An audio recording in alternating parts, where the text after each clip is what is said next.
I had a price on my head the day she came to Roan Springs, and the smartest thing a man in my boots could do was keep his hat low and his mouth shut. I'd done that for 2 years. I'd have told you I could do it forever. Then I watched Royce Dunmore's man put a hand on Clara Doone's arm in the middle of the street, and the little girl behind her skirt started to cry, and something I'd buried alongside Sam Quint climbed up out of the ground and looked around. But I am ahead of myself, the way old men get. Let me set it down right, because she deserves it set down right, and so does the boy I rode with, and so, I suppose, does even Dunmore, who deserved the truth if he deserved nothing else. My name is Jonah Creel. In those days I broke horses for wages on the edge of a town I had no love for and no business in, and I went by a name that wasn't mine, and I slept light. There had been a time before when I rode the Antler Road at night with a kerchief over my face and took strongboxes off the stages of men who'd never missed the money. I never shot a soul. I want that said plain at the front of it, the way I'd want it said at my grave. I took from the freight kings and the railroad men and the fat banks that bled the country white, and I gave more than half of it back to the families those same men had ruined, and I told myself that made me something other than a thief. Maybe it did, and maybe it didn't. Sam used to laugh at me for the figuring of it. Sam never figured anything in his life but a card hand and a quick way out a window, and I loved him like a brother. And they hung him in Calhoun on a gray morning while I lay in a culvert with a ball in my leg, and listened to the trap drop from a half-mile off and did nothing, could do nothing, and rode out that night a different man. So when I say I'd learned to keep my mouth shut, understand it had cost me something to learn. Roan Springs sat in a bowl of brown grass below the Sentinel Mountains, where the Antler Road came down out of the pass, and a man could water stock and buy a meal before the long pull south. It was a one-man town. Royce Dunmore owned the freight barn and the assay scales and the bank that was really just his safe with a sign on it, and he owned the marshal the way you own a dog, by feeding it, and he owned the saloon and the mercantile through men who pretended otherwise. He had come into that country poor, they said, 20 years gone, and built all of it, and the town said that the way you'd praise a man. I came to know what it was built on, but that was later. I had been there a season, breaking a string of mountain-bred horses for a rancher named Hollies who ran cattle north of the bowl and kept his distance from Dunmore the way a smart man keeps distance from a bull. I worked the corrals behind the freight barn because that was where the horses were and the wages came. I ate alone. I had a room over the harness shop and a window I could go out of in the dark, and I'd picked it for that, and I'm not proud to say so. She came in on the noon stage on a day the wind was up and the dust ran sideways down the street like brown water. I was leaning on the corral rail with a green colt blowing and trembling under my hands, and I watched her step down into that wind with a worn carpetbag in one hand and a little girl's fist clamped in the other. And I thought, the way you think a thing without meaning anything by it, there's a woman who has come to the wrong place. She was maybe 27, slim and travel grade, in a black dress gone rusty at the seams from too many washings, and she held herself straight the way some women hold themselves straight when straightness is the only thing they have left that nobody can take. The girl was small, 5 or 6, with her aunt's dark eyes and a face pinched from the road. I learned their names that week the way you learn anything in a town that small. Clara Doone. The girl was Birdie. The child's mother had been Clara's sister, dead of the fever the winter before, and the father gone earlier still, killed in the war that had killed so many. And Clara had buried her sister and taken the girl, and what little there was, and gone west looking for a brother-in-law in the territory who, when she found him, turned out to be 3 years dead himself. So she had come down off the pass with a dead man's last known town behind her and no plan, but to find honest work before the money ran out. And the money, I came to know, was already gone. I want you to see her clear, because the town did not.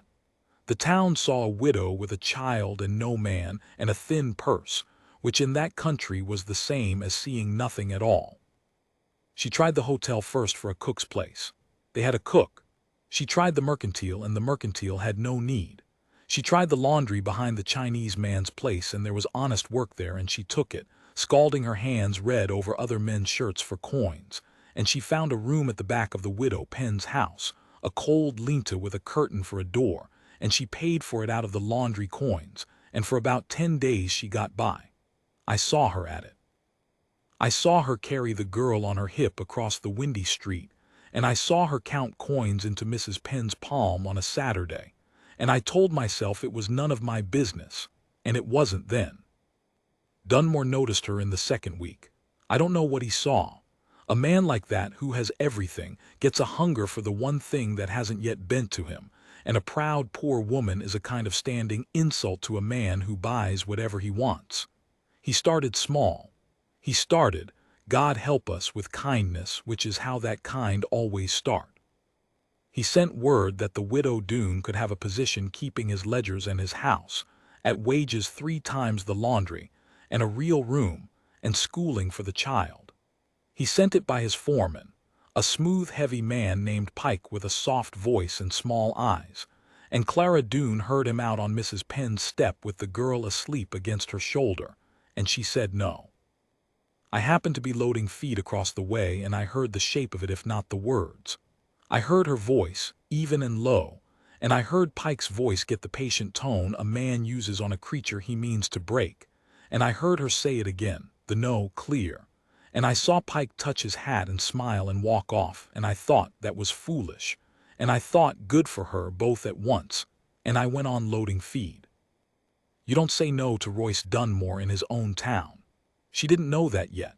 She would learn it the way the rest of us had learned it, which was the hard way, except she would learn it faster and worse because she had no man and no money and a child, and there is no creature on this earth a bully would rather corner than that. The laundry let her go 3 days later. The Chinese man, Wu, would not meet her eye when he told her, and pressed an extra coin into her hand that he could not afford, and that told me all I needed about where the word had come from. Mrs. Penn raised her rent the same week, doubled it, and apologized while she did it, an old woman near tears, and Clara paid what she had and then could not pay, and there it was. No work in a town where one man owned the work. No room she could afford in a town where one man owned the rooms. And every door she knocked on after that had already heard which way the wind blew and shut soft in her face. I watched it happen the way you watch weather come down a mountain. I told myself a story while I watched. I told myself I was a hunted man with a paper on me in 3 territories, and that the surest way to feel a rope on my own neck was to make myself notable in a town with a bought marshal. I told myself she was a stranger and her trouble was a stranger's trouble, and the world was full of it, and I had spent it all. I told myself Sam would have laughed at me for even slowing my horse. I was lying about Sam. Sam would have had her and the girl up behind him and been 3 counties gone by dark, grinning the whole way, because Sam never once in his short life walked past somebody getting ground under a boot. It was the only thing he and I ever truly had in common, and it was the thing I'd buried with him, and I was lying to myself about that too. What broke the lie was the street.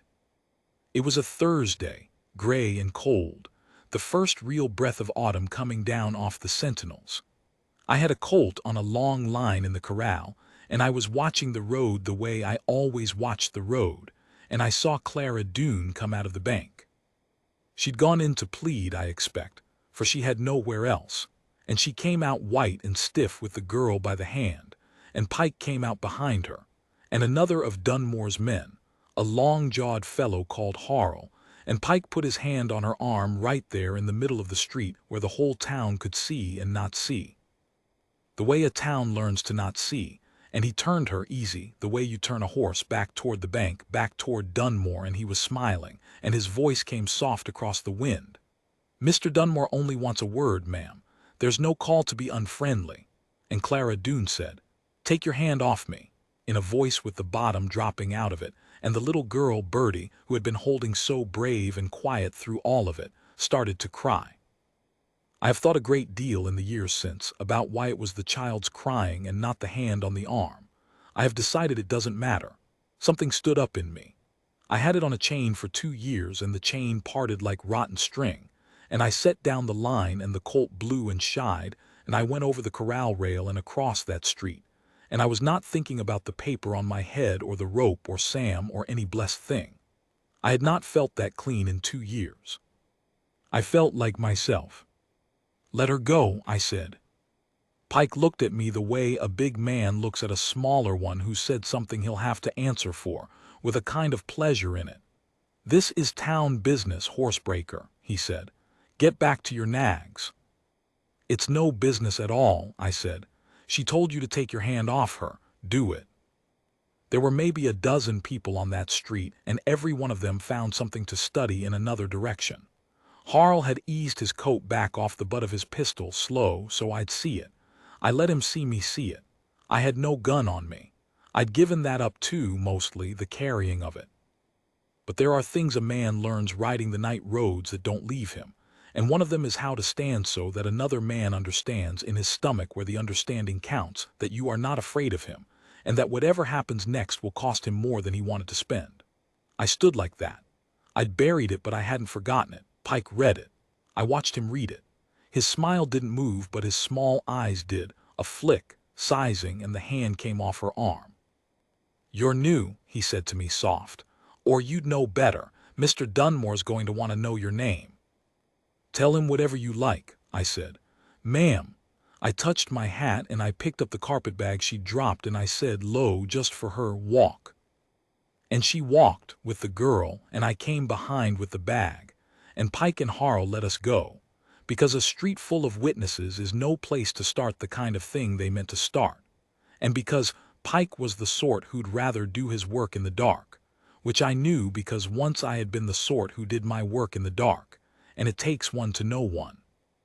She didn't thank me till we were off the main street and into the alley behind the harness shop where the wind couldn't get at us. Then she stopped and turned, and the girl pressed into her, and Clara Doone looked at me with those dark eyes still wet at the rims but dry burning underneath, furious, not at me, and not grateful either, not the way you'd think, and she said, "I didn't need rescuing. I was handling it." I about laughed. I caught it, but it was a near thing, and I think she saw it, and some of the iron went out of her shoulders. "I expect you were," I said.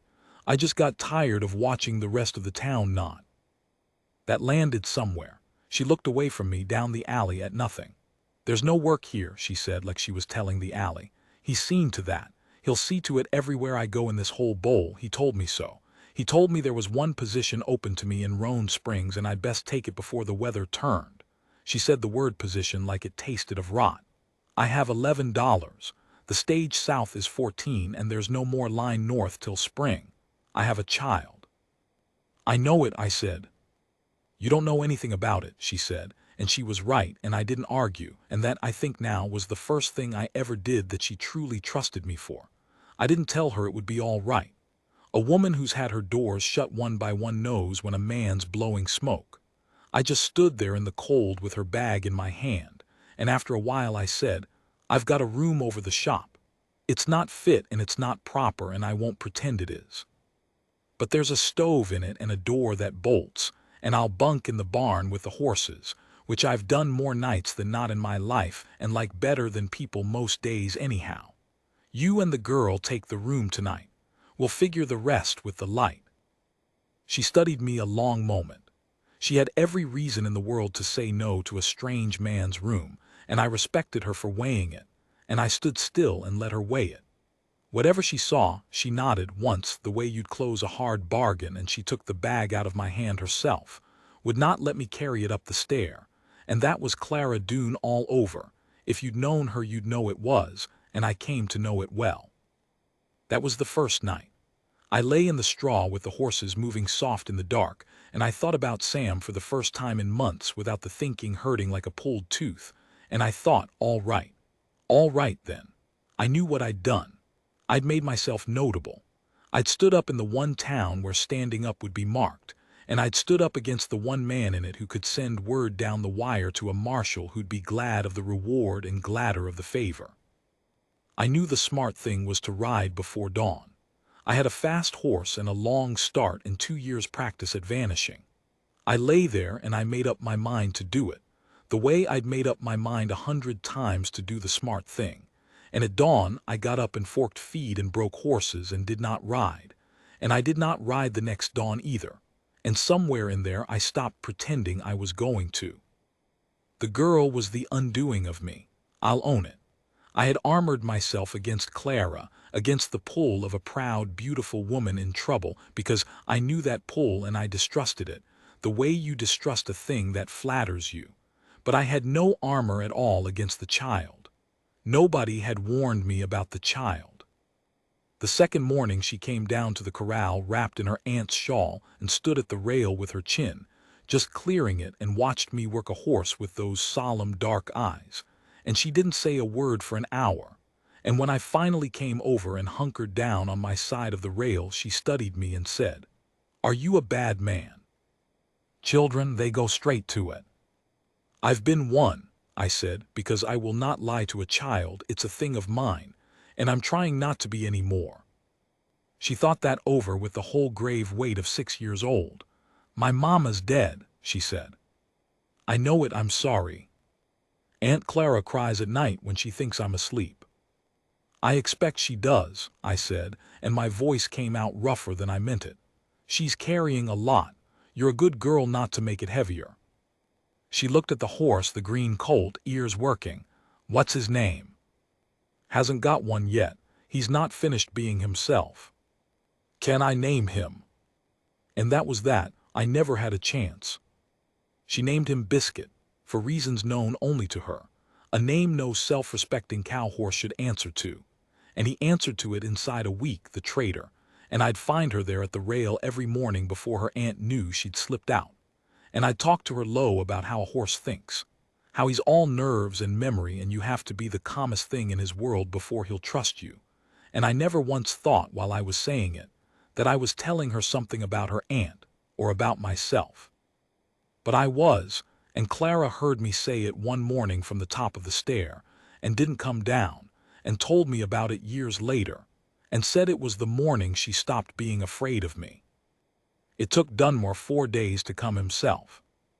He came on a Sunday afternoon, alone but for Pike, in a black coat that cost more than I made in a season, a big handsome man going gray at the temples in a way that looked like money too, and he leaned on the corral rail as if he owned it, which he did, and watched me gentle a horse, and waited for me to acknowledge him, which I did not, and at length he said, pleasant as church, "You're Hollies' breaker. Creel, they tell me." "That's the name I go by," I said, which was true and which I enjoyed saying. He smiled at that. He wasn't a fool, Dunmore, and I'll grant him he caught the shape of it, the little space I'd left in the words, and filed it away. "I'll come to it plain," he said. "The widow and her girl are in your room. The town's talking. I've no quarrel with a man wetting his wick on his own time." I came off the horse and over to the rail before I'd decided to, and something in how I came stopped him cold. I put my hands on the top rail near his and I said, very quiet, "Finish that, and you'll want to have brought more than Pike." The street pleasant went off his face like a lamp blown out, and under it was the real thing, cold and patient and used to winning. And I'll tell you, I'd faced down hard men on dark roads with guns in their hands and felt less than I felt looking at that. Pike shifted. Dunmore raised one hand easy, and Pike went still. "You misunderstand me," Dunmore said, and the pleasant came back over the cold like ice over deep water. "I've offered that woman an honest, generous position. She's refused it out of pride, and now she's destitute in my town with a child, which is no one's doing but her own. I'm a practical man, Creel. I don't like waste.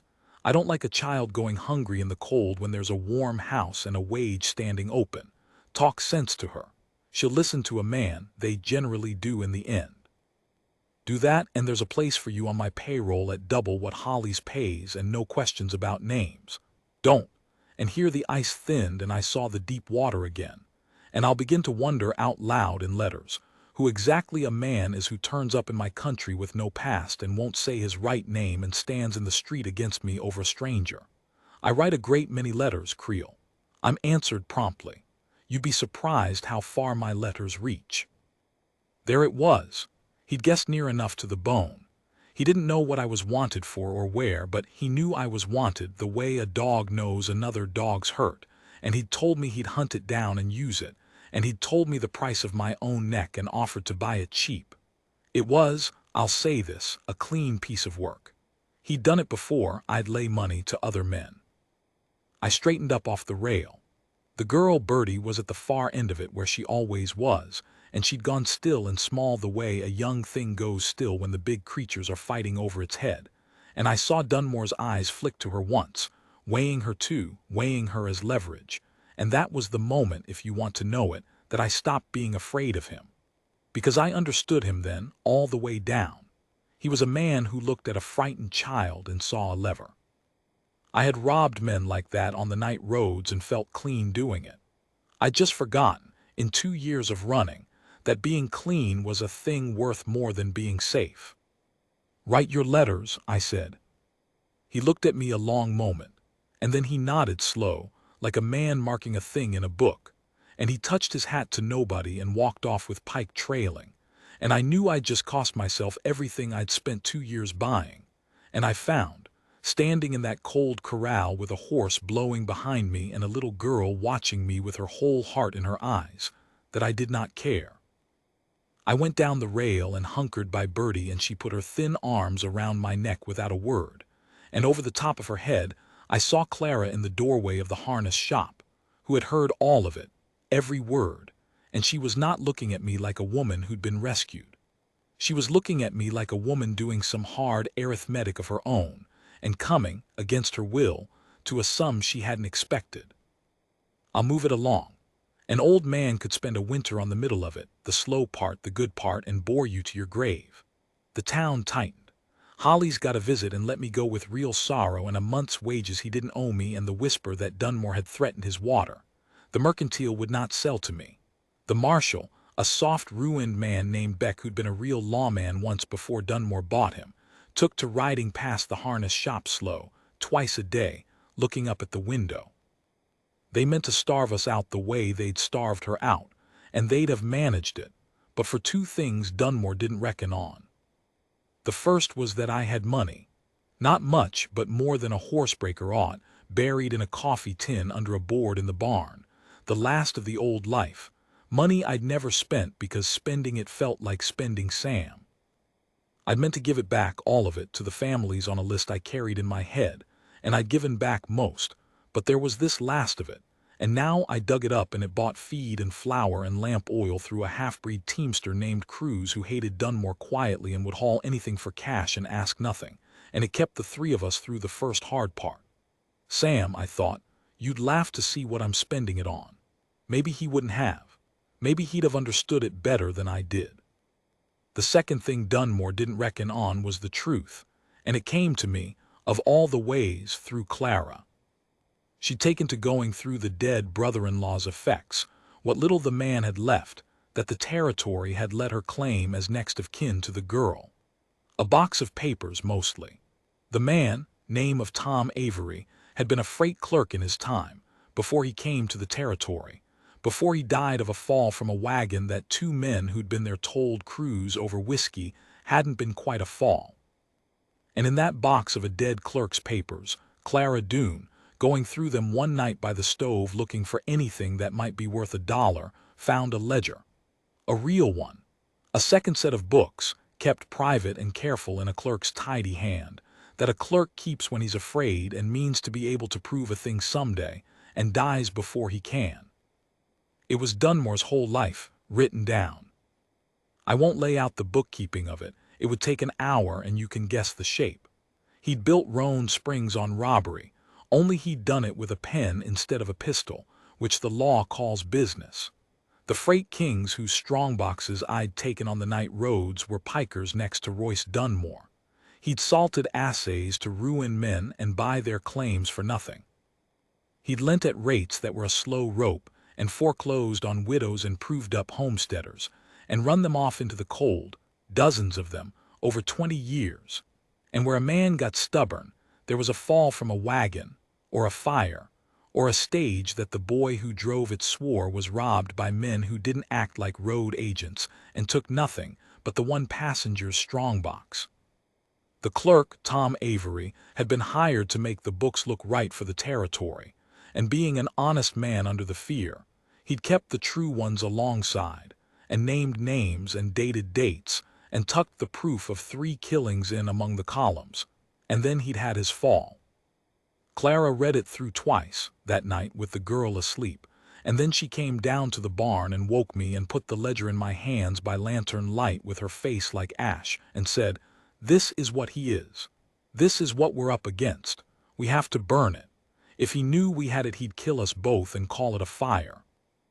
And I sat there in the straw with the truth of Royce Dunmore in my 2 hands, every name and date of every family that proud, cold man had ground into the dirt to build his town, and I felt the old thing come all the way up out of the ground at last, the thing I'd buried with Sam, and stand up straight in me. And I knew what I was going to do, and it was not the smart thing, and it was not the safe thing, and it was the first wholly right thing I'd had in front of me in 2 years. "We're not going to burn it," I said. Jonah, it was the first time she'd used my given name. I marked it even then.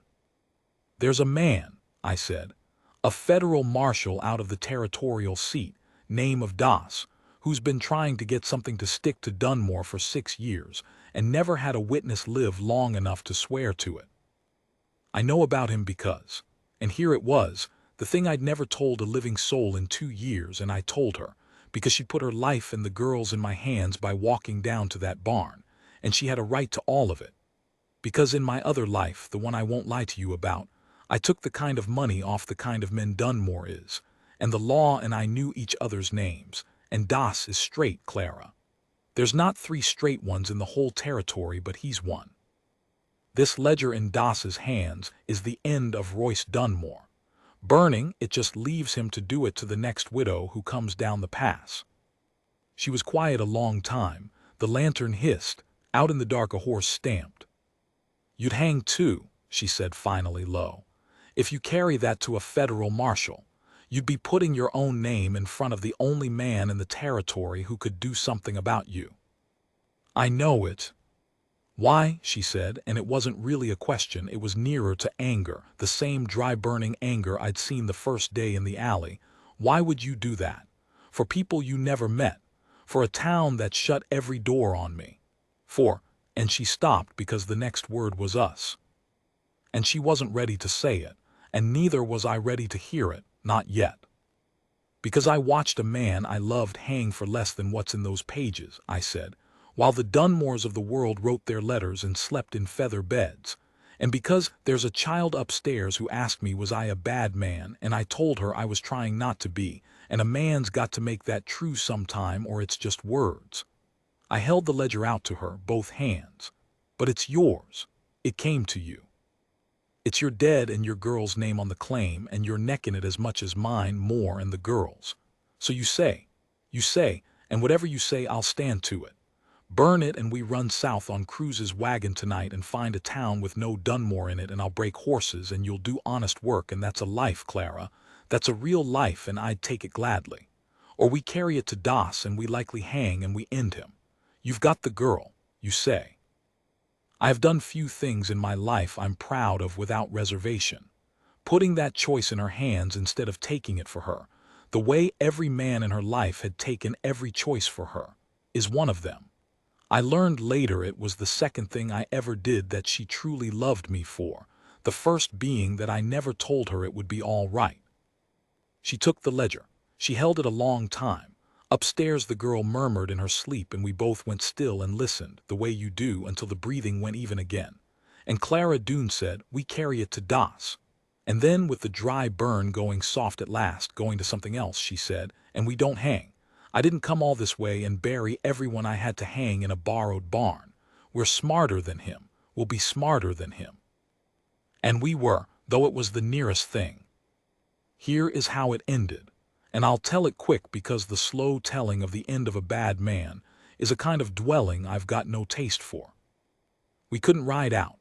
Dunmore had Beck and Pike watching the roads, watching the barn, and a wagon leaving would be stopped and searched on some made-up cause, and that would be the finish of us and the ledger both.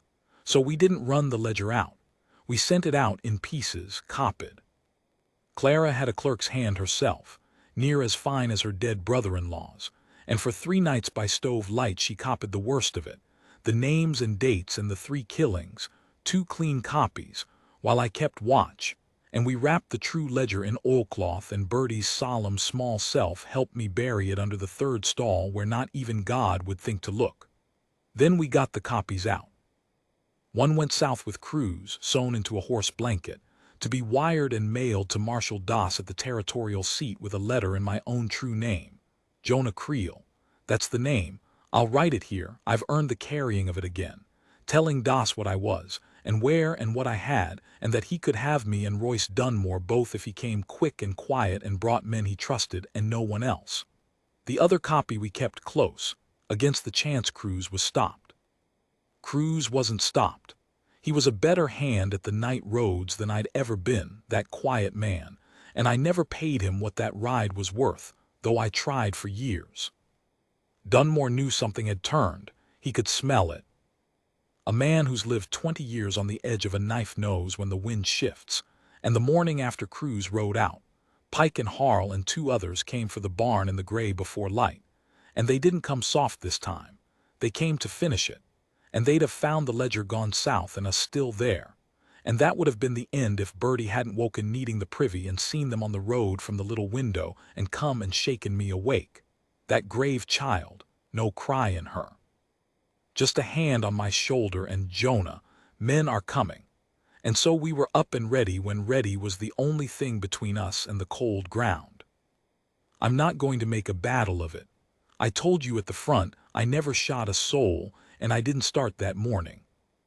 There's a way to handle frightened, violent men that I learned on the night roads from the other side of it, which is to make them believe the cost is more than the prize. And I had a barn I knew in the dark, and they didn't. And I had a greener shotgun of Hollis's I'd never loaded, but they didn't know that. And I had 2 years of standing still while bad men decided whether I was afraid. And most of all, I had a thing to protect, which a hired man hasn't got, and that's worth more than guns. I let them into the barn, and I let them get committed to it, and then I spoke to them out of the dark, very calm, about how the ledger was already gone, already wired to a federal marshal in my hand and Tom Avery's, nomming all 4 of them as Dunmore's men, and how the only question left in the world was whether they wanted to hang as Dunmore's hired killers or ride south right now and be 3 counties gone before Doss arrived, because Doss was coming, and Doss could not be bought. And Royce Dunmore was already a dead man walking who just didn't know it yet, and the only thing left for them to decide was whether they'd be standing next to him when the rope came. It was a lie wrapped around a truth, which is the only kind of lie worth telling. Cruz was barely a day out. Doss hadn't got the wire yet. But the names were real, and the marshal was real, and the ledger was real, and they could hear in my voice that the ledger was real, the way you can always hear it. And Pike, who was a coward at the bottom the way bullies are, broke first, and where Pike went the others went, and they rode south in the dawn, and I never saw one of them again. And I have always thought that morning that Sam was somewhere near, laughing. Because talking 4 armed men out of a barn with an empty shotgun, and a true word, is exactly the kind of thing Sam loved better than breathing. Doss came 4 days later, and he came the way I'd asked, quiet, with 6 men he'd hand-picked and a federal warrant. He took Royce Dunmore out of his own house in front of his own bought town, and the town, which had not seen one single thing for 2 years, suddenly remembered a great deal, once the seeing was safe. We dug up the ledger. It hanged him in the end, though it took a year and a territorial court, and 3 families I'd never met got their claims back off the strength of Tom Avery's tidy, frightened columns. And that, more than anything else in my whole life of it, is the thing I'd want weighed in the scale against the night roads. Doss took me too. He had to. I'd handed him my own name. He put me in the territorial jail for a month while the wires ran back and forth, and I sat in that cell and made my peace, and Clara came every visiting day with the girl and never once said it would be all right. Just brought me bread and the girl's drawings of a horse named Biscuit, and sat with me through the silence, which is a harder and a truer love than promises. And then Das came down to the cell one morning with a paper and a face I couldn't read, and told me that 2 of the 3 territories that wanted me had let it lapse, the men I'd robbed being dead or disgraced themselves, and the 3rd would call it square in exchange for everything I knew about freight line corruption from the inside, which I gave them gladly, every bit, and which broke up 2 more Dunmores in 2 more towns before I was done talking. A man's past, it turns out, can be spent like the money in the coffee tin. You can give it back. I walked out of that jail in the spring a free man under my own name for the first time in 3 years, and Clara Doone and a girl named Bertie were waiting on the steps in the thin new sun, and the girl ran to me and I caught her up, and Clara stood there doing the last of her hard arithmetic, and then she finished it, and crossed the distance herself, on her own feet, having chosen it her own way in her own time, the way she chose everything. And she put her hand flat on my chest over the heart she'd unburied without ever once meaning to, and she said, "Well, I suppose you'll want to know my answer to a question you haven't worked up the nerve to ask." "I expect I would," I said. "It's yes," she said. "It's been yes since the morning you told a frightened child the truth about a horse, but I'll have you know I never needed rescuing." "No, ma'am," I said. "You surely never did. We rescued each other near as I can figure it, and the girl rescued the both of us, and that's the only kind worth a damn. We were married by a circuit preacher in a town with no Dunmore in it, a green little place up north called Larkin where Hollies, who'd lost his fear when he lost his fear of Dunmore, set me up breaking horses on shares, and we bought a piece of bottom land with the last of the coffee tin money, the very last of the old life. Spent at long last all the way down to clean, and we built a house on it with our own hands, board by board, and I broke horses and Clara kept the books, her own and honest, and Bertie grew up tall and unafraid in the cleanest air I ever breathed, and named every horse on the place a fool name, and married a good man of her own choosing in the end, in her own time, the way the women of that family choose everything. I am old now, and Clara sleeps under the cottonwood at the foot of the home pasture these 2 winters, and I will be alongside her before another spring, I think, and I find I don't mind it the way I once minded everything. I have been a hunted man and a free one, a thief and an honest hand, a man with no name and a man with his own. But the truest thing I ever was, the thing I'd want carved over both of us under that cottonwood is this: I was the man who got tired, on a cold Thursday in a town that owned itself blind, of watching. I stood up. I said enough. It was the cheapest word I ever spoke, and it bought me everything I ever loved. I'd say it again.